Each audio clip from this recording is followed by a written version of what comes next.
oat and olive oil flatbread. It's crispy, it's delicious, it's gluten-free. The full recipe coming up.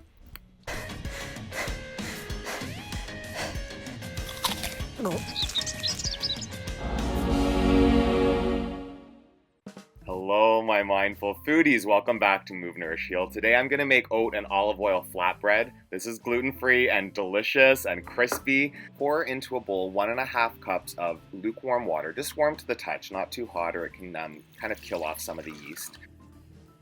I'm going to use traditional active dry yeast. I prefer the flavor of this. I don't mind waiting a little bit longer, but if you use quick rise yeast, you can just add that in later with the dry ingredients. So I'll just add this here to the warm water, and then 1 tablespoon of maple syrup or honey. Psyllium husk powder. So if you have the coarser stuff, you can grind it up in a blender. Chia seeds ground up can work. It's not quite as good. This really adds texture to the dough and makes it bread-like. 4 teaspoons of psyllium husk powder, 1 teaspoon of sea salt, and then I'm gonna just mix this up to dissolve everything and make it kind of uniform. I'll speed that up. For the flour, I used Bob's Red Mill baking flour because this is really widely available. There's also an option for a blend in the recipe. This is 1.5 cups of gluten-free baking flour. Oats, gluten-free, make sure if that's important, make sure you get gluten-free. And these are quick oats. You can also kind of coarsely grind large flake oats. And I'm gonna stir all that together just enough until it starts to form a rough dough. I don't want it to be fully mixed yet. Then I will add in here 1/3 cup of olive oil, okay? And then finish mixing this until it comes together and forms a dough.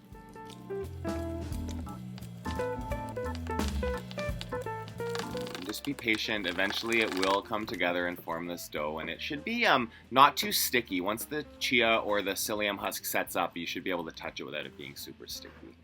Cover it with a damp tea towel, let it rise for an hour, it'll double in size. And then I'm going to take a baking tray. I used a stone here. I also tested this with just a metal tray with parchment. Cover whichever you're using in oil pretty liberally. This is an olive oil flatbread, don't forget. And then you're going to dump the dough out into the center of the tray.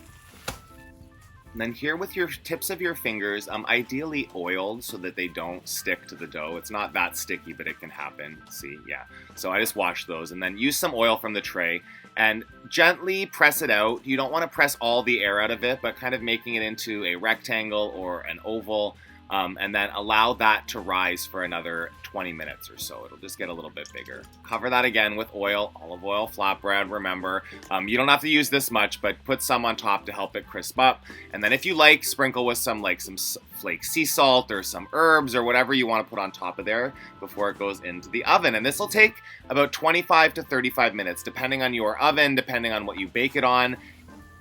It'll come out golden, it'll come out crispy and delicious, and it is a little gummy when it's still hot. So this is actually better maybe about half an hour after it's baked. You can totally eat it warm, but this has been sitting here for maybe about 20 minutes, and you'll see that the inside of it really does have that bread-like texture. It's got a nice crispy outer crust, and it is tasty. Keep nourishing and moving your body. Subscribe to the channel, and I will see you again soon.